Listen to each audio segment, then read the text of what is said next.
3, 2, 1, 0. Ignition. America has launched.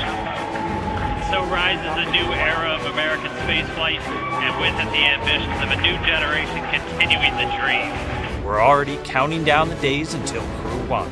That'll be the first operational flight in a Crew Dragon spacecraft. Mike Hopkins, Victor Glover, Shannon Walker, and JAXA astronaut Soichi Noguchi are to be the first multinational crew to fly in this new capable vehicle. This mission marks the return of a full crew complement to the International Space Station, and together they will celebrate the 20th anniversary of continuous human efforts on board the station.